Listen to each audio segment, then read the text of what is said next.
Have you ever stopped and wondered if our ancient ancestors were, well, way more advanced than we give them credit for? I mean, what if, thousands of years ago, they actually harnessed a power we think is totally modern? Electricity. Today, we're going to plug into one of history's most electrifying mysteries. Okay, just take a look at this. This is a carving from a temple in Dendera, Egypt. Now, for some people, this is the smoking gun. They see undeniable proof of ancient technology, a giant light bulb, right? You can see what looks like a filament inside, even a power cord. But is that what we're really looking at here? So, to get to the truth, here's our plan. First, we'll dig into these tantalizing clues and build the case for this lost power. Then we'll see how the experts decode ancient art. After that, we'll re-examine all the evidence, and finally, we'll uncover the real and, honestly, maybe even more impressive, genius of the ancient Egyptians. You know, the whole idea is just so captivating, isn't it? That hidden away in ancient ruins are these little clues of forgotten technologies, hinting at a scientific knowledge that was completely lost for centuries, only to be rediscovered in our modern age. Okay, so let's dive right in by looking at the actual artifacts. What is the evidence that has so many people convinced that ancient civilizations might have been, well, powered up? The star witness of course, is that Dendera carving. This idea was made famous by authors like Erich von Däniken, and the theory is that this isn't just art, it's a schematic. The snake is the glowing filament. The big glass-like bulb is the lamp. And that lotus flower at the bottom, that's the socket, all connected by a cable to some kind of power source. Which leads to the obvious question, right? A light bulb is pretty useless without electricity. And that's where the second key piece of evidence comes in. And it wasn't found in Egypt, but in nearby Mesopotamia. Meet the Baghdad Battery. It looks like a simple little clay pot, right? But inside, there's a copper cylinder, and inside that, an iron rod, all sealed up with an asphalt plug.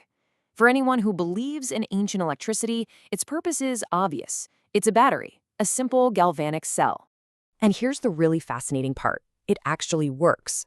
People have built replicas using the exact same design, filled them with something acidic like vinegar, an electrolyte, and boom, they generate a small but very real electrical current. The basic science is totally sound. So if they had batteries, what were they doing with them? The theories are all over the place, from super practical to kind of theatrical. Some people suggest they were used for electroplating, fusing a thin layer of gold onto silver. Others think maybe they were for medical uses, like a primitive TENS unit for pain relief. And then there's the idea that priests could have used them to make religious statues tingle when you touch them, creating a little divine magic for the worshiper. But this is where we have to shift gears a bit, from speculation to science. Because Egyptologists and archaeologists, they look at the exact same evidence, but they start from a completely different place. Their question isn't, what does this look like to me? It's, what did this mean to the people who actually made it? And the key thing to get here is that Egyptian art was almost never a literal photograph or a blueprint. It was this incredibly rich symbolic language. Every single thing, every animal, every plant, every single pose, it all had a very specific meaning that was tied to their religion, their mythology, and their entire worldview. And this is pretty much the consensus among all the experts. They argue that to understand these images, you just can't slap a modern technological filter over them. You have to read them within their own ancient Egyptian cultural context.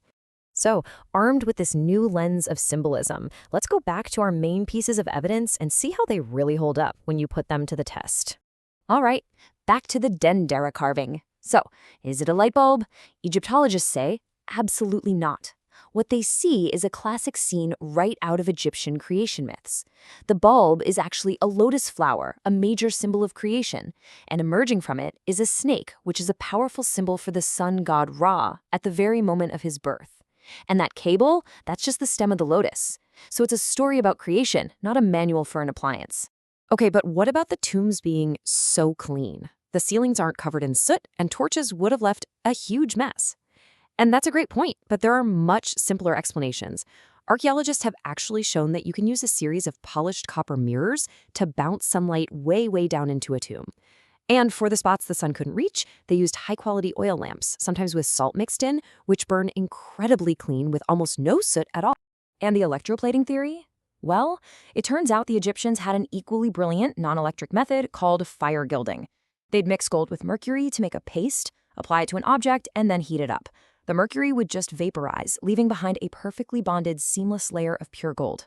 We have found tons of evidence for this technique. We have found zero evidence for electroplating. So, if the evidence for ancient electricity just doesn't hold up, does that make the ancient Egyptians any less impressive? Honestly, no, far from it.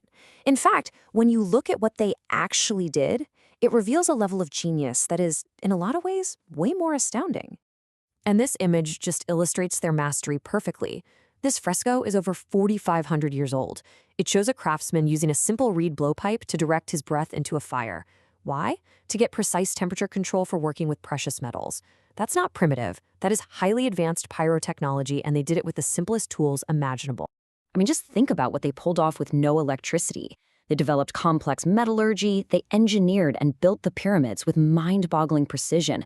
They created this vibrant, symbolic culture whose stories we're still trying to fully decode today. These people were absolute masters of physics, engineering, and logistics on a scale that's hard to even comprehend. And really, that's the big takeaway here. The truth is often so much more impressive than the fiction. The true wonder of ancient Egypt isn't in speculating about some lost modern-style tech. It's in appreciating the incredible, unbelievable ingenuity they used to build their world with the tools we know for a fact they had. It really leaves us with one last question to chew on. When we look back at history, how often are we just trying to find a reflection of ourselves instead of really trying to understand a world that was truly and fascinatingly different from our own?